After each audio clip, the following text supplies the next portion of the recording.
هادي يا بشير يا طبيب نبي خير الخلق جميعا له أعلى المناصب والمراتب صلاة الله ما لاحت كواكب على من خير مركب النجاة حدا حديث باسم الحبائب فهذا شكر. Bismillahirrahmanirrahim. Assalamualaikum warahmatullahi wabarakatuh. Alhamdulillahi wa kafa, wassalatu wassalamu ala rasulil mustafa sayyidina wa habibina wa nabiyyina wa syafi'ina wa maulana Muhammadinil Mustafa wa ala alihi wa ashabihi wa dhurriyyatihi wa kulli man ittaba'al huda. Asyhadu an la ilaha illallah wahdahu la syarikalah wa asyhadu anna Muhammadan abduhu wa rasuluh. Amma ba'd. Pripun kabare bapak-bapak dan semuanya? Alhamdulillah sehat guys. Sampun sarapan?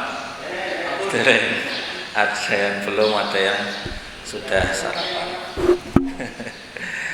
Alhamdulillah kita dipertemukan oleh Allah Subhanahu wa taala pada pagi hari ini, di hari Jumat pagi, dalam kajian yang dimana sudah berapa minggu dua minggu libur.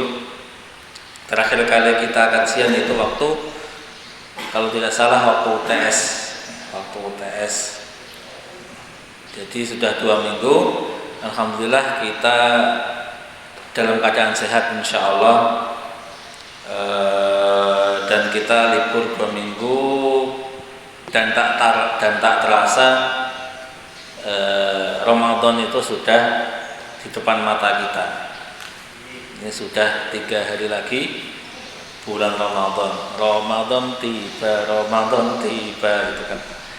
Nyanyiannya Opik, nasyidnya Opik. Jadi Ramadan sudah lagi tiba, maka hendaknya kita mempersiapkan diri kita siap jasmani maupun rohani kita, mempersiapkan ilmu-ilmu tentang berpuasa dan bulan-bulan Ramadan, keutamaan bulan Ramadan dan sebagainya. Dan kita kemarin terakhir membahas tentang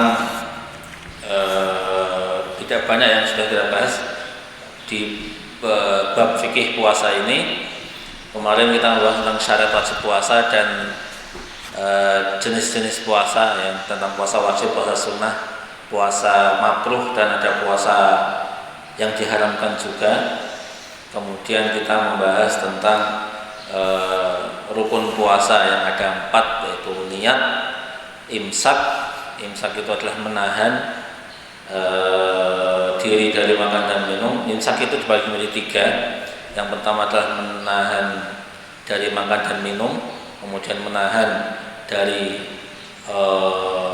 berhubungan badan atau jima, kemudian yang ketiga adalah menahan dari muntah yang disengaja.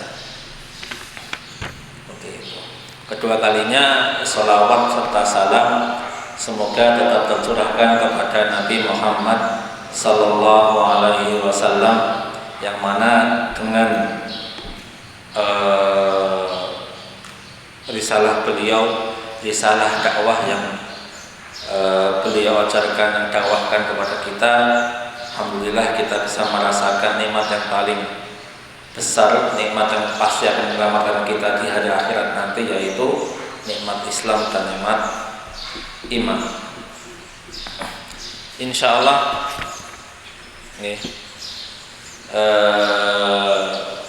kita hari ini akan membahas tentang perkara-perkara yang membatalkan puasa. Jadi apa saja yang membatalkan hal-hal yang bisa membatalkan puasa, yang dimana kita kemarin sudah membahas tentang syarat wajib puasa, kemudian rukun-rukun puasa, dan kita hari ini akan membahas tentang hal-hal yang membatalkan puasa. Walladzi yuftiru bihi shaim 'asyratu asya. Jadi di dalam mazhab Syafi'i, hal-hal yang membatalkan puasa itu ada 10 hal.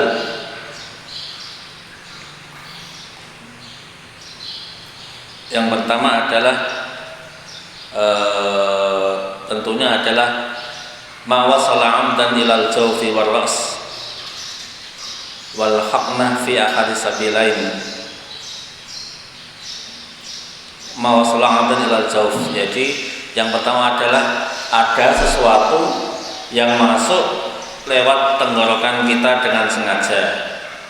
Tidak harus makanan, apa saja, umpamanya makan batu itu juga membatalkan puasa, umpamanya itu juga jika dilakukan dengan sengaja itu bisa membatalkan puasa.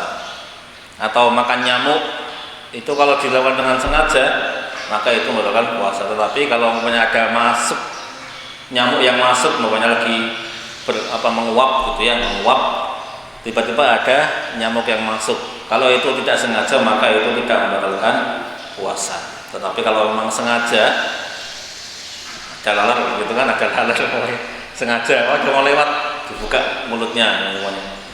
Tapi tidak mungkin terjadi ya.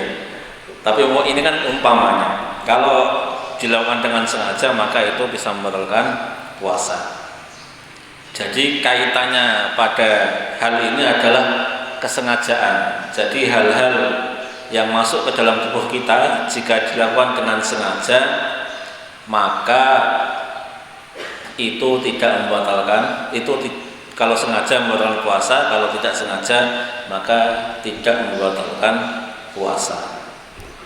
Jadi di sini disebutkan bahwa masuk ke dalam kerongkongan tenggorokan, kemudian adanya yang masuk ke dalam lubang di bagian kepala, umpamanya lubang hidung, umpamanya itu juga umpamanya kalau masuk itu juga jika disengaja maka itu juga bisa membatalkan puasa. Kemudian menyuntikkan suatu dari dua jalan bagian bawah itu juga bisa membatalkan puasa jika dengan sengaja. Kemarin ada pertanyaan beberapa waktu yang lalu, waktu kita kajian seperti itu juga, pendataan dengan vaksin itu ya, vaksin yang ternyata sudah dijawab dengan MUI, fatwa MUI yang kemarin sudah saya share di Dapodik, itu mengatakan bahwa kalau vaksin itu tidak membatalkan puasa jika dilakukan dengan suntik. Kalau vaksinnya itu dengan diminum maka itu membatalkan puasa. Itu menurut fatwa MUI seperti itu. Jadi kalau vaksin kemarin tidak membatalkan puasa. Jadi kita nurut saja itu. Kalau menurut mazhab Syafi'i, menyuntikkan obat itu adalah maksudnya lewat dua jalan, dari bokong atau dari depan, itu membatalkan puasa. Kalau di tempat lain tidak membatalkan puasa. Kemudian yang selanjutnya adalah wal qai'u amdan. Qai'u amdan itu adalah muntah dengan sengaja juga. Wal wat'u amdan, kemudian berhubungan badan dengan sengaja. Ini sebenarnya aneh ya, nggak mungkin berhubungan badan tidak sengaja, itu kan nggak mungkin. Jadi pasti dilakukan dengan sengaja. Jadi ini perlu diperhatikan. Maka muntah dengan sengaja itu juga berpuasa, berhubungan badan itu juga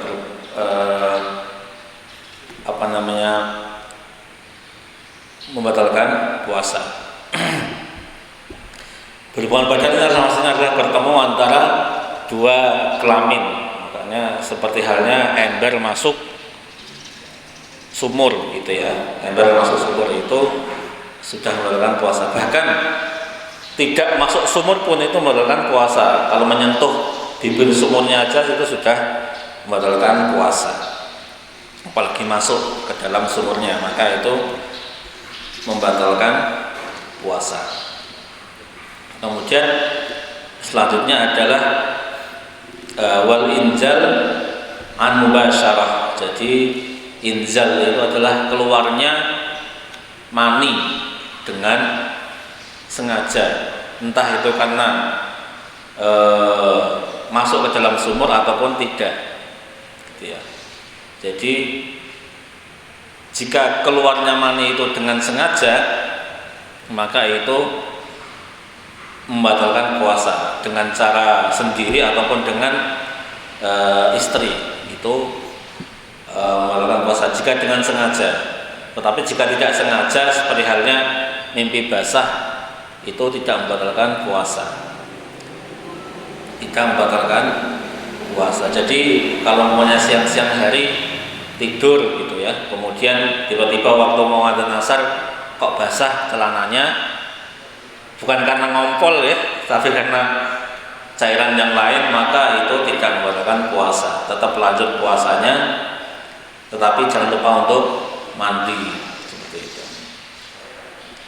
Karena jika itu tidak sengaja, maka itu tidak membatalkan puasa, maksud saya.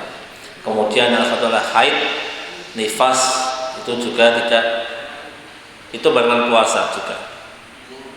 Maksudnya adalah ketika pertengahan hari kemudian ternyata haidnya keluar, bahkan jika haid itu keluar 5 menit sebelum berbuka puasa, maka itu juga membatalkan puasa. Jadi perlu diperhatikan untuk para wanita ketika haid di bulan puasa, maka sangat diperhatikan waktunya. Apalagi kalau keluarnya pada waktu sore, itu perlu dicek kebenarannya, apakah ini keluarnya sebelum berbuka atau setelah berbuka. Maksudnya setelah berbuka, bukanya jam 17.30 umpamanya, kemudian tahunya setelah itu, tidak kerasa tiba-tiba tahunya itu jam 17.35 umpamanya, maka ya menurut keyakinan dia aja, kalau dia yakin keluarnya itu sebelum berbuka puasa, maka batal puasanya. Tetapi kalau dia merasa keluarnya setelah berbuka puasa, maka puasa pada hari itu tidak batal atau sudah sah. Seperti itu untuk haid, karena memang haid itu kan keluarnya tidak bisa direncanakan, tidak bisa dijadwal. Kalau memang tidak bisa jadwal, disetel jam 7 malam keluar haid, itu kan tidak bisa. Maka ini perlu diperhatikan untuk perempuan-perempuan yang kiranya keluar haid. Kan bisa dikira-kira, untuk perempuan kan ada kebiasaannya, kalau haidnya itu 7 hari atau masa itu namanya apa sih, masa antara haid dan haid setelahnya itu kan ada namanya bukan nifas. Jadi ada masa namanya dalam satu putaran ya, satu putaran ini haid dari mulai hari pertama, hari pertama dihitung 1, kemudian sampai haid berikutnya itu kan mungkin 26 hari, mungkin haidnya 8 hari, kemudian tidak haid selama 18 hari, maka 8 tambah 18 kan 26, maka itu disebut satu putaran. Kalau itu sudah hafal maka bisa diperhatikan, tetapi kalau sudah hafal ya hati-hati saja, karena memang biasanya perempuan itu kan punya kebiasaan haidnya cuma 8 hari, nanti tidak haidnya itu 18 atau 19 seperti itu bisa dihitung karena memang haidnya teratur. Tetapi kalau tidak teratur maka ya rajin-rajin saja dicek, apalagi menjelang berbuka puasa itu dicek. Kalau maunya sudah mendekati, sudah merasa mau haid, apalagi kan haid itu kan ada tanda-tandanya, biasanya sakit atau nyeri di bagian bawah dan sebagainya, yang mungkin perempuan lebih tahu daripada itu insya Allah. Kemudian nifas itu juga membatalkan puasa dan boleh untuk tidak berpuasa bagi yang haid dan nifas, bahkan dilarang untuk berpuasa dan wajib mengqadha'nya. Kemudian wal junun gila atau hilang ingatan, maka dia juga tidak diwajibkan atau dia membatalkan puasa juga. Contoh di sini juga contohnya adalah pingsan itu termasuk di antara ini gila, jadi membatalkan puasa. Kemudian yang terakhir adalah walidah, yaitu murtad, itu membatalkan puasa. Karena tidak mungkin seseorang yang sudah keluar agama Islam itu akan diterima amalannya seperti itu. Itu hal-hal yang membatalkan puasa. Ada pertanyaan? Ya, contohnya mavi gitu ya. Itu ya kalau untuk selain mani maka itu tidak membatalkan puasa. Contohnya air mavi yang itu adalah keluarnya sebelum ketika dia merasa bergairah, itu biasanya keluar air mavi, maka itu tidak membatalkan puasa. Tidak membatalkan puasa. Yang membatalkan puasa adalah keluarnya air mani, seperti itu. Ada pertanyaan lain tentang pembatalan Ustaz?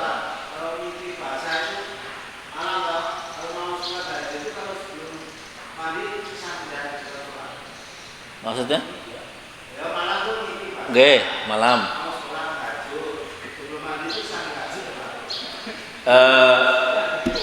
Jadi untuk sholat tidak sah sholat kalau belum mandi besar untuk keluar mani. Untuk sholat itu tidak sah hukumnya dan pasti akan batal dan tidak diterima jika belum mandi besar. Tetapi kalau untuk puasa itu tetap sah. Jadi umpamanya belum mandi ketika waktu sahur sudah habis, maka itu tetap sah, tetap boleh berpuasa walaupun dia dalam keadaan berhadas besar. Tetapi kalau untuk sholat itu tidak diperbolehkan untuk sholat sebelum dia mandi besar, seperti itu.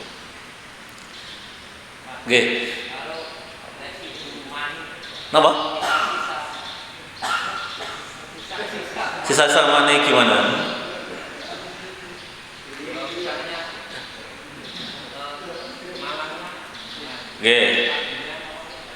Keluar lagi ya.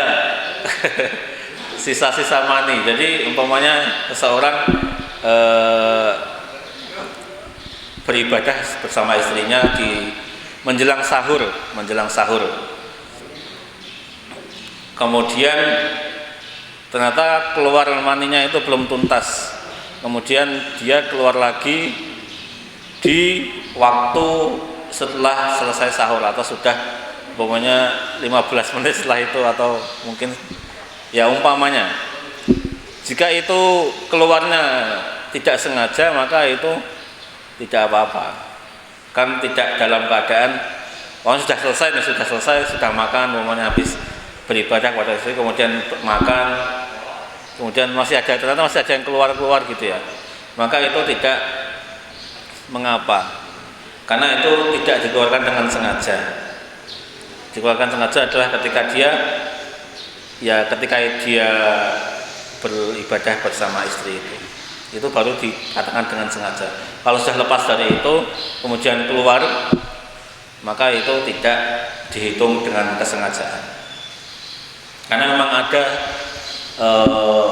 seseorang yang dimana mungkin ada kelainan deh, yang dimana ketika dia tidak ngapa-ngapain, dia hanya bergairah gitu saja, dia bisa keluar mani itu ada. Maka itu tidak dihitung dengan kesengajaan, karena dia tidak sengaja mengeluarkan, tidak bisa menahan. Seperti halnya orang ngompol, kan ada orang yang tidak bisa menahan air kencing, dia selalu ngompol terus, itu juga ada seperti itu, ada kasus seperti itu. Maka sederhana seperti itu, dia itu tidak dihitung dengan kesengajaan, karena memang dia tidak berniat untuk mengeluarkan, tapi memang tetap keluar seperti itu. Itu namanya disebut dengan tidak sengaja. Ada pertanyaan lainnya? Masalah mimpi basah itu tadi, kalau tidak mengeluarkan air mani, apa ya tetap ya batal sholatnya? Oh, mimpi yang disebut mimpi basah itu kan keluar mani. Jadi kalau mani tidak keluar mani, itu tidak disebut mimpi basah. Jadi walaupun mimpinya bagus gitu ya, tetapi kalau tidak mengeluarkan mani, maka itu tidak disebut mimpi basah. Jadi yang disebut hadas besar adalah dia yang keluar mani, itu baru dia tidak boleh sholat sebelum dia mandi.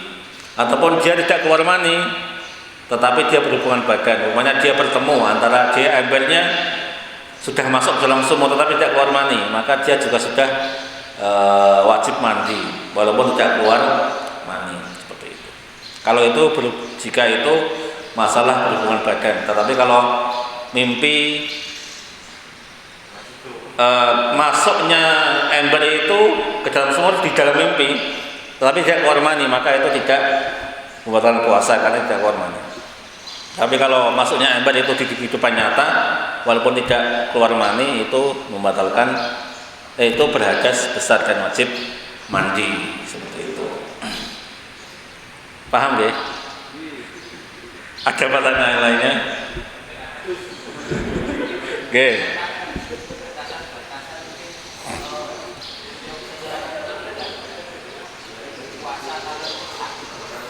Nggih, nanti ada pembahasan. Ada orang yang tidak, ada bab nanti orang-orang yang tidak, atau orang-orang yang boleh tidak berpuasa, nanti ada sendiri. Nah, di sini juga termasuk yang tidak membatalkan puasa adalah jika lupa kalau hari ini puasa, kemudian minum atau makan, sudah satu piring mau minum baru ingat kalau puasa. Nah, itu kan itu tidak membatalkan puasa. Tetapi kalau dilanjut minum, itu baru dia batal puasa. Wah, seret minum. Itu itu membatalkan puasa kalau sengaja. Tapi kalau lupa, hari ini lupa kalau puasa, kemudian dia minum atau makan, kemudian ingatnya setelah selesai makan, maka oh ini puasa ya, lupa, tetap tidak mengapa karena lupa. Ada pertanyaannya? Karena biasanya yang membatalkan puasa itu kan biasanya banyak pertanyaan tentang membatalkan puasa, hal-hal yang membatalkan puasa. Sudah ya? Sudah, insyaallah. Itu ya untuk hal-hal yang membatalkan puasa. Saya cek lagi di sini.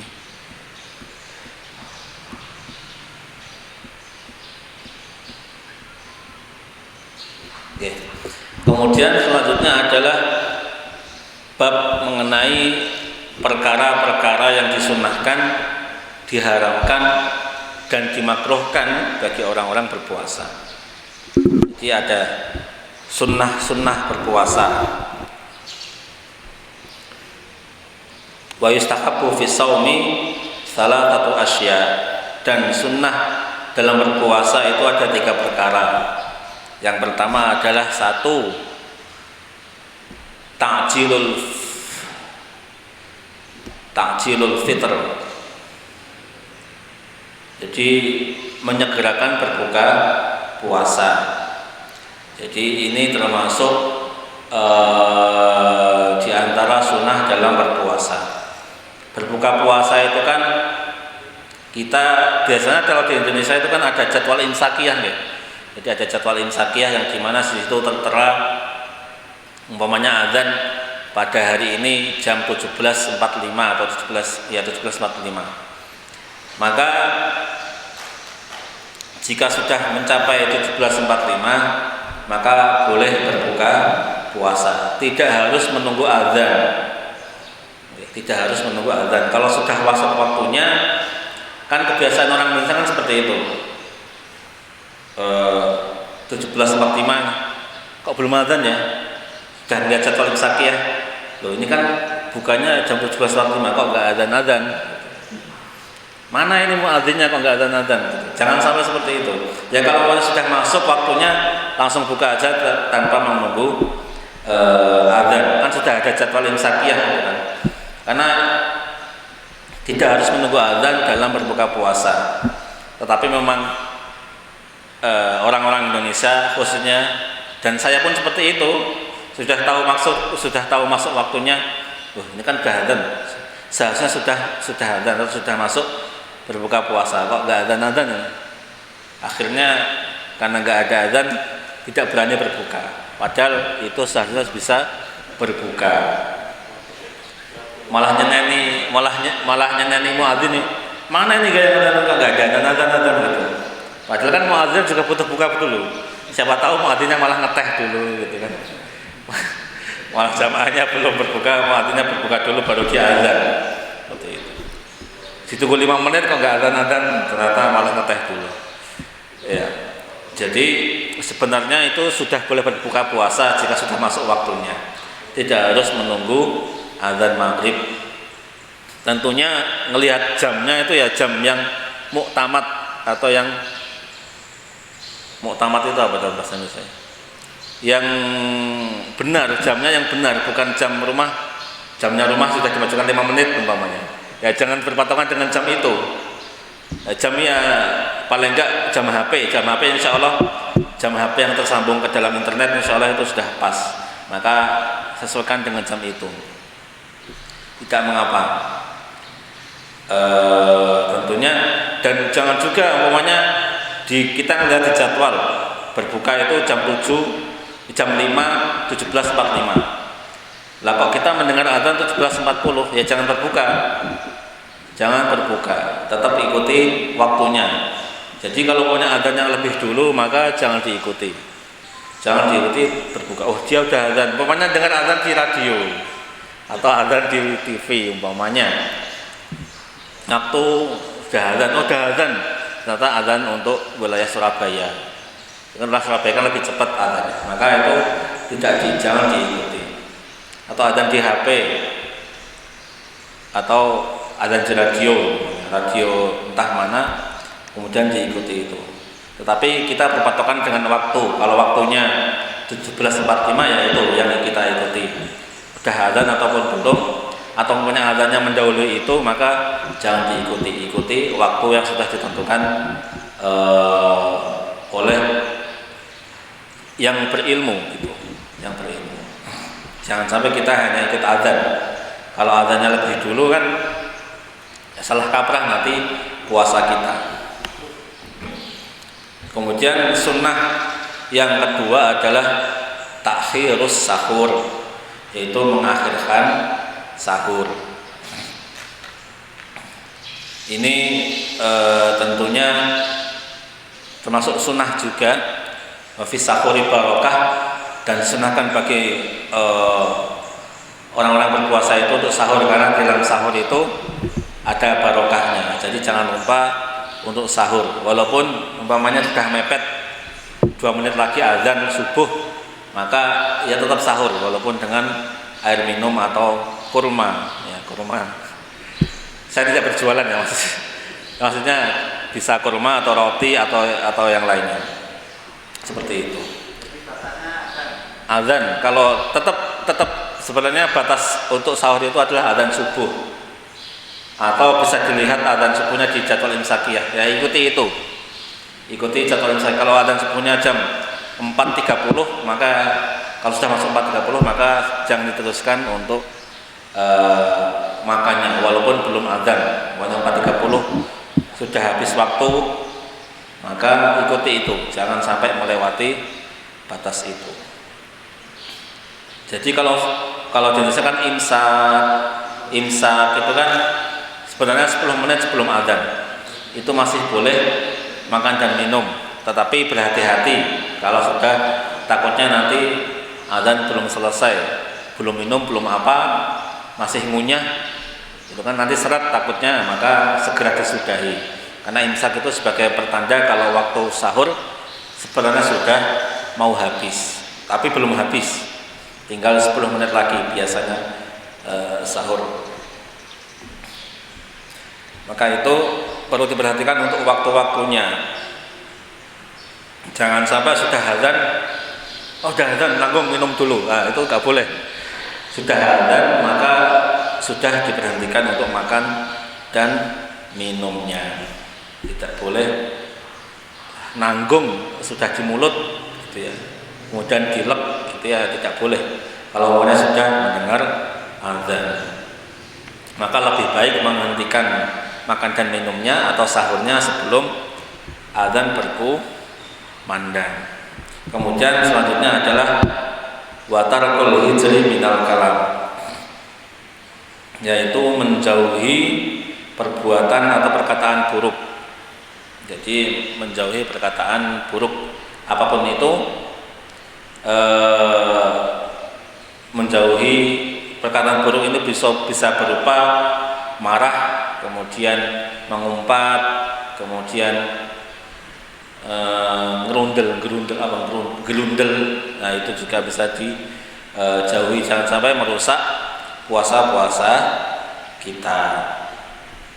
Seperti itu. Ada pertanyaan? Selanjutnya adalah memperbanyak ibadah sunnah. Juga disunnahkan untuk di bulan puasa itu memperbanyak ibadah sunnah. Maka perlu digarisbawahi bahwa banyak anggapan salah paham di masyarakat kita tentang bulan Ramadan. Jadi bulan Ramadan itu bukan bulan untuk ibadah. Maksudnya bukan bulan Ramadan nih saatnya untuk beribadah, bukan seperti itu.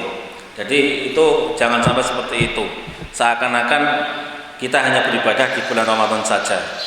Jadi jangan sampai kita beranggapan bahwa bulan Ramadan itu adalah saatnya untuk beribadah. Paham nggih maksudnya? Jadi seakan-akan kita itu tidak beribadah, kita itu hanya beribadah di bulan Ramadan saja.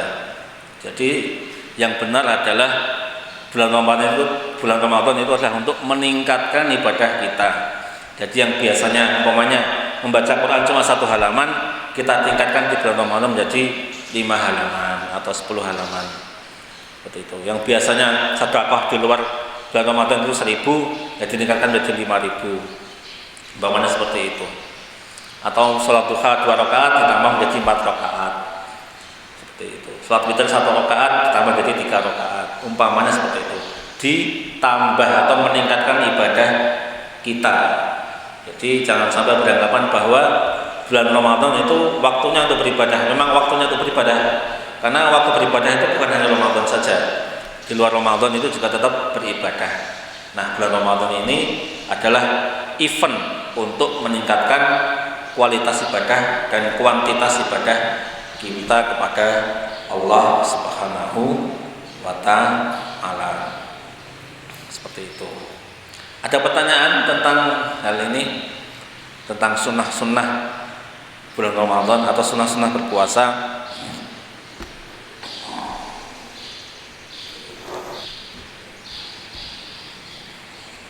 Tidak ada, insya Allah ya.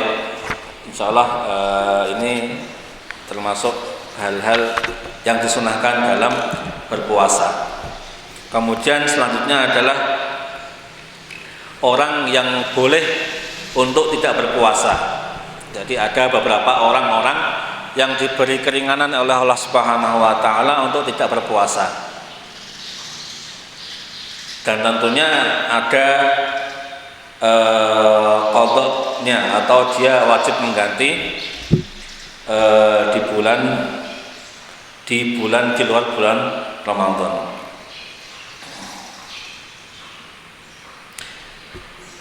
Yang pertama disebutkan di sini qadha dan kafarat. Wa man wati'a fi nahari Ramadan 'amidan fil farji fa 'alaihi al-qadha wal kafarah. Barang siapa umpamanya ada kejadian, barang siapa yang bersetubuh atau berhubungan badan bersama istri, berhubungan badan di bulan Ramadan atau di hari siang berpuasa, maka dia wajib mendapatkan dua hukuman. Yang pertama itu qadha, yang kedua adalah kafarat. Jadi bagi mereka yang melanggar tentang berhubungan badan di bulan Ramadan, hukumannya dua, yaitu qadha dan kafarat. Qadha itu adalah mengganti hari puasa di hari lain setelah bulan Ramadan, sedangkan kafarat itu ada urutannya. Yang pertama adalah kafarat itu memerdekakan budak. Tapi kan hari ini sudah tidak ada budak, maka dilanjutkan dengan berpuasa 2 bulan berturut-turut. Itu adalah kafarat dari hukuman bagi mereka yang berhubungan badan di siang hari di bulan Ramadan. Tadi itu memerdekakan budak, kemudian puasa 2 bulan berturut-turut, tidak boleh putus. Kemudian yang ketiga adalah memberi makan 60 orang miskin. Ya, itu. Jadi 3 itu berurutan. Kalau ini memerdekakan budak tidak mampu, maka 2 bulan berturut-turut. Kalau ini mampu, ya udah, ini berarti tidak boleh langsung melompat ke memberi makan orang miskin. Tetapi kalau punya 2 bulan berturut-turut tidak mampu, maka baru turun ke peringkat bawahnya, yaitu memberi makan 60 orang miskin. Ini hukuman bagi mereka yang berhubungan badan di siang hari di bulan Ramadan. Itu hukumannya adalah tadi itu, menghari di hari lain, mengqadhanya, kemudian mendapatkan kafarat. Seperti itu. Maka perlu diperhatikan, jangan sampai kita terjerumus ke dalam dalam perbuatan yang seperti ini. Kemudian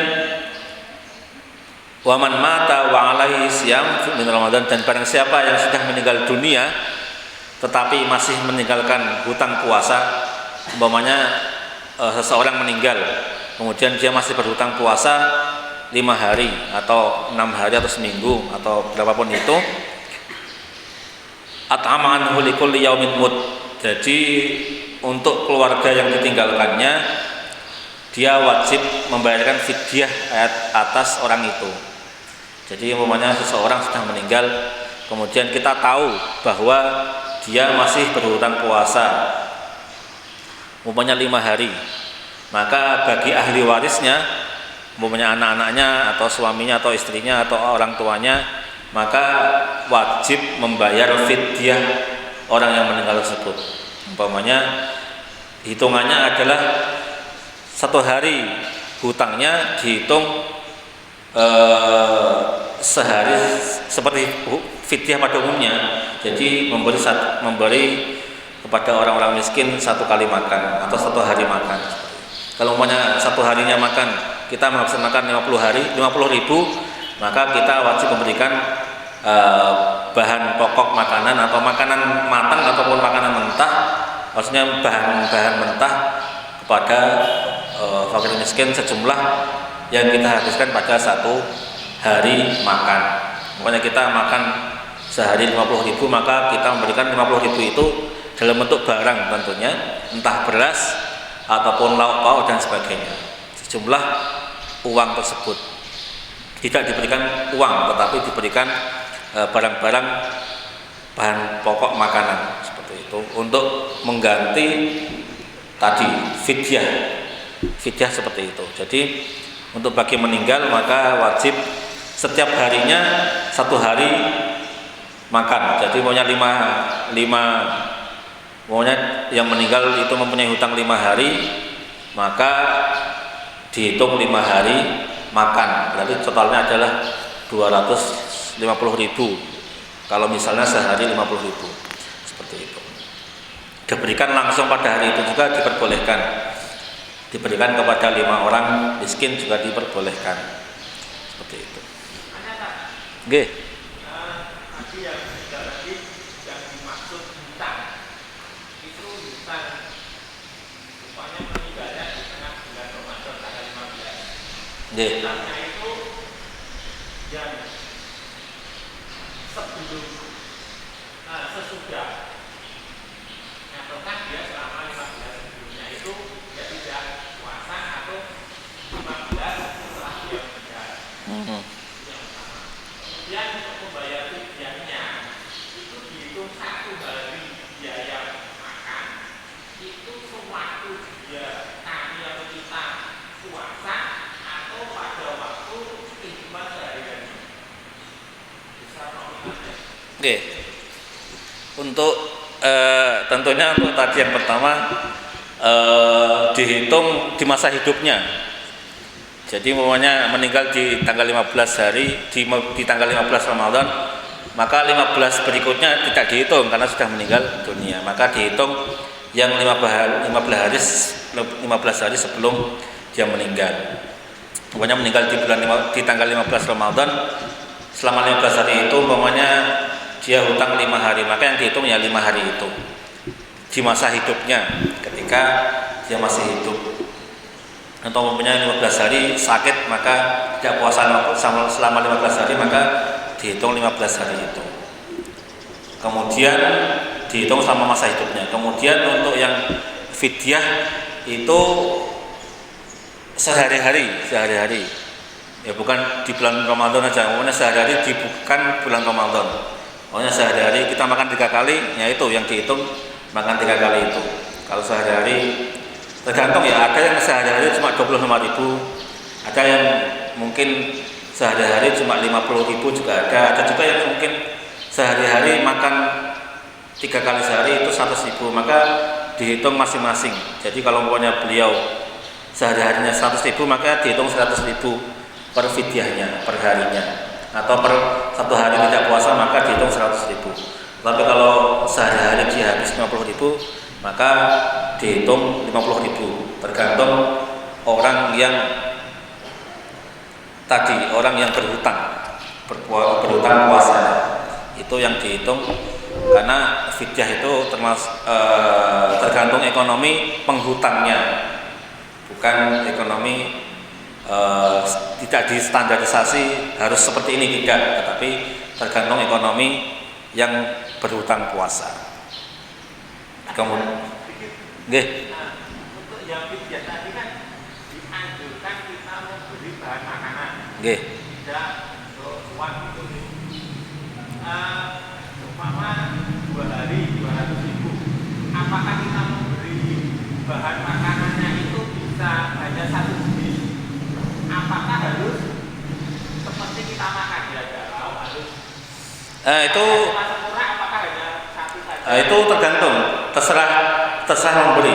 Boleh 1 jenis makanan, pokoknya bahan mentah itu diperbolehkan, pokoknya cuma beras tok atau sama lauk pauknya atau minyak goreng dan sebagainya itu boleh, atau cuma beras tok itu juga boleh.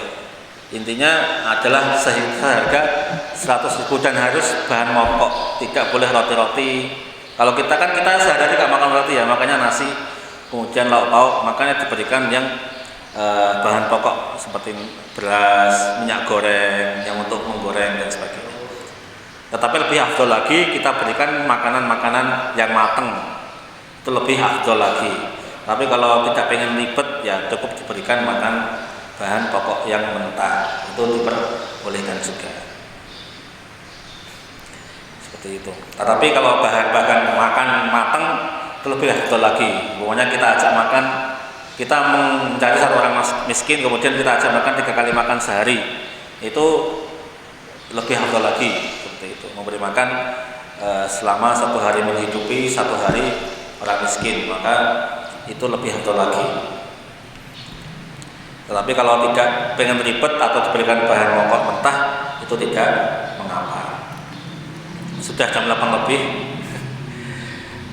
Mungkin itu yang dapat saya sampaikan. Ada pertanyaan lagi?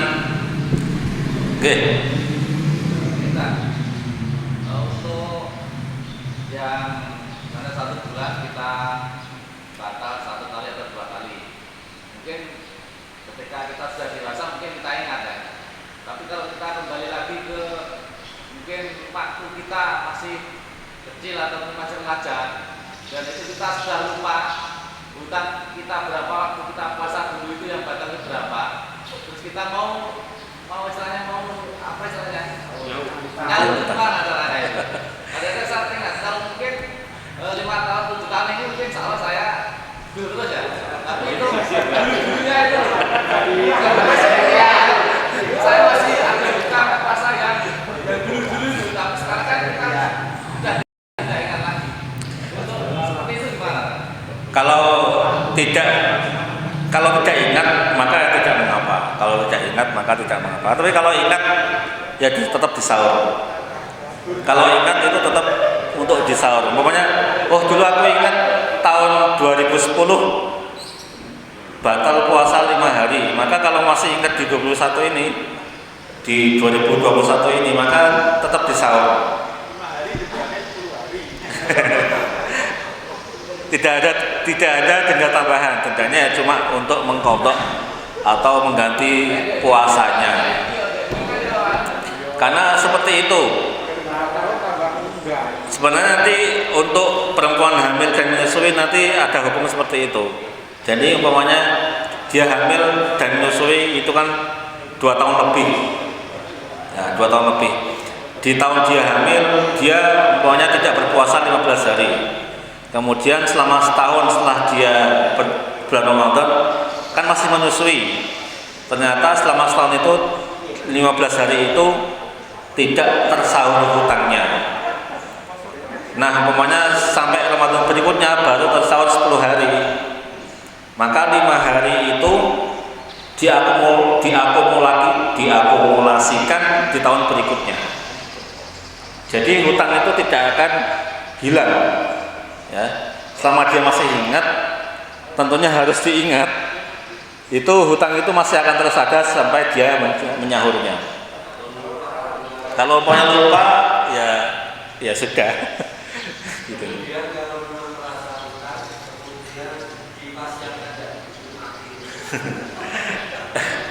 Ya tentunya itu nanti kembali ke masing-masing. Jadi itu ya.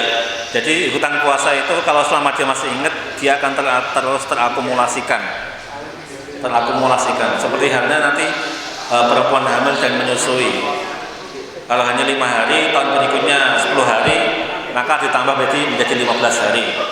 Kemudian di tahun ketiga kok hamil lagi, kemudian jebol gitu ya. Di tahun ketiga hamil lagi, berarti nanti umumnya tahun ketiga kok 30 hari, berarti menjadi 45 hari dia hutang berpuasa seperti itu.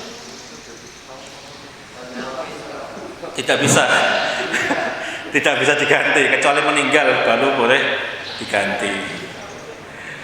Kalau untuk berpuasa masih terus bertambah, karena kalau masih ada keyakinan untuk dia bisa berpuasa, maka dia tetap wajib berpuasa.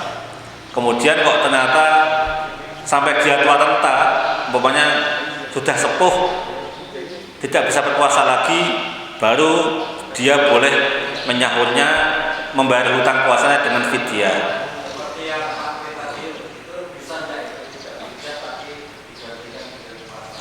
Bisa. Sebenarnya ada 2 pendapat untuk yang sudah meninggal. Bisa menggantikan dengan fidyah, bisa menggantikan dengan berpuasa langsung. Itu bisa seperti halnya haji ya. Kalau ada orang bernazar untuk haji kemudian meninggal, bisa digantikan ahli warisnya. Nah, begitu juga dengan berpuasa. Bisa digantikan dengan berpuasa atau bisa digantikan dengan membayar fidyah. Itu bisa dipilih sebenarnya.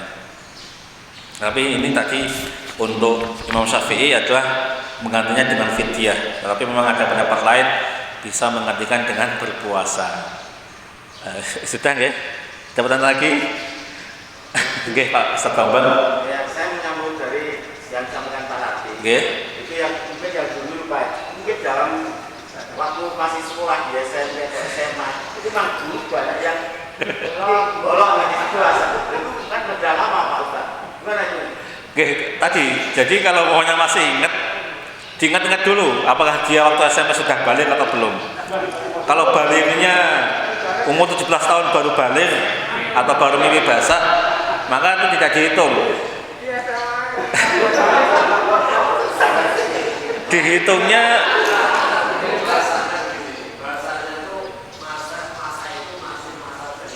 oke. Ya, maksudnya adalah jadi dilihat dulu di masa jahiliyah itu, mohon maaf ya untuk Pak Hari ya. Saja ini Google Meet tapi dihitung dulu, maksudnya kita harus yakin dulu di masa SMP itu kita sudah balik atau belum. Kita dihitung itu kalau sudah balik yang pertama. Kalau baliknya 3 SMA ya selama SMA itu tidak dihitung. Kalau masih ingat baliknya kapan? Mimpi basahnya maksudnya. Kan ada juga yang SMA belum balik kan, maka dia tidak berwajib berpuasa karena salah satu kewajiban berpuasa adalah balik Islam, akil dan balik. Selama dia belum balik maka dia belum wajib berpuasa. Kalau masih sudah balik kemudian masih ingat di sahur, tetap di sahur. Kalau masih ingat hutangnya berapa umpamanya, maka dia di sahur. Atau dibayarkan fidyah juga tidak apa-apa. Kalau sudah tidak mampu untuk berpuasa, ya lebih baik dibayarkan fidyah. Karena biar melegakan hati gitu aja. Karena tidak ada dalil yang menyatakan bahwa hutang puasa itu hapus, itu nggak ada. Antara dia disahur dengan puasa atau dengan fidyah. Jadi hutang puasa bahkan bagi orang yang tidak mampu pun dia harus membayar fidyah, tidak hilang hutang puasanya. Seperti itu. Boleh tidak berpuasa tetapi ya ini perlu diwasiatkan kepada anak-anak kita, nggih. Mungkin anak kita yang masih bandel, yang puasa tidak full, diwasiatkan, dikasih tahu, nak, dihitung terus. Kamu tahun ini enggak puasa berapa hari, dihitung 13, dicatat tahun besok 13. Nanti kalau dia sudah sadar tentang agama Islam atau tentang kewajiban berpuasa, nah tinggal dihitung catatannya, hutang 100 hari pokoknya, yaitu di sahur, karena hutang puasa itu tidak hilang, tetap dihitung, kecuali dia orang mu'alaf maka tidak dihitung tentunya. Pokoknya masuk agama Islam atau syahadat di umur 25 tahun, maka di umur sebelum 25 tahun itu tidak dihitung.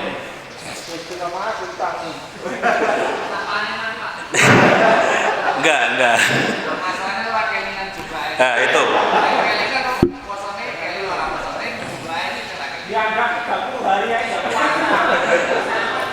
Ya, untuk menyelamatkan diri lebih baik ya seingatnya, karena tidak ada dalil yang menyatakan bisa hilang, itu tidak ada. Jadi hutang puasa hilang itu tidak ada. Kalau hutang sholat mungkin tidak wajib untuk mengqadha, karena hutang puasa kan untuk wajib mengqadha. Jadi umpamanya seorang sudah tidak sholat koma setahun, maka dia tidak wajib mengqadha sholat setahun kalau sholat ya. Tapi kalau puasa dia masih wajib untuk mengqadhanya.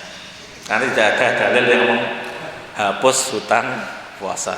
Yang saya cari tahu dulu, mungkin ada dalil yang menghapus. Sepertinya sih tidak ada.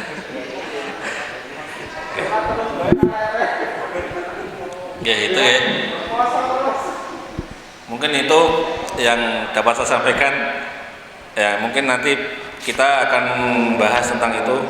Masih ada orang tua renta, kemudian orang sakit, kemudian orang hamil dan menyusui.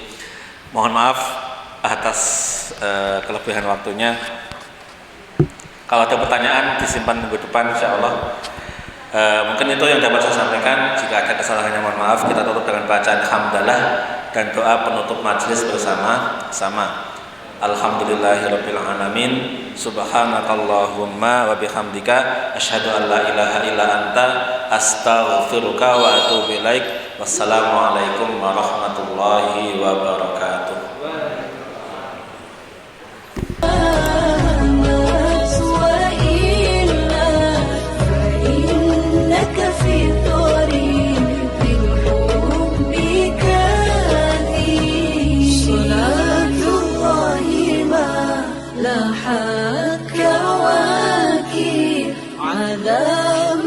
خير ما ركب النجائي هذا حديث باسم الحبائب فهذا شكر